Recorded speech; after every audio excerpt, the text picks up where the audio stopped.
It seems like there's been a shift in NASA's approach toward, this deep space and exploration, at least over the last 35 years since I was at NASA. I mean, what's behind that, from your opinion, or is there a change in motivation or change of focus, or?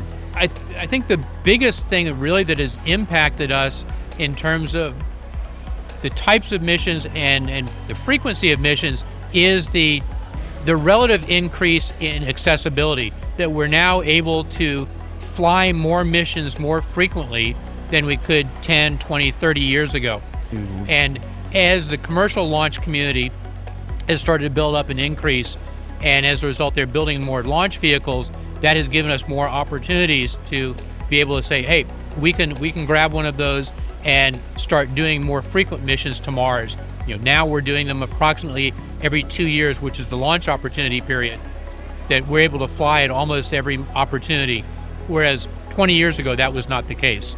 Yeah, getting a rocket off the ground back then, like Apollo, etc., billions of dollars, right? Now you can put it on a Falcon rocket and get it up there, or whatever commercial platform, and then do stuff remotely, right? I mean, just like what you're doing. You don't have to get a person there, which makes it much, much more complicated. So yeah, the sort of advances we've had in the technology, specifically in robotics and artificial intelligence technologies over the past couple of decades, that allow us to do remote operations and put more and more capability on board the spacecraft, mm-hmm. so that we can act more as supervisors of the spacecraft operations, rather than every turn of a motor or every movement of a joint or every sample acquisition or data acquisition being commanded directly with human intervention. Instead, we give high-level commands to the spacecraft and tell it what we want to accomplish, and let it do all the determination of how to make that actually happen.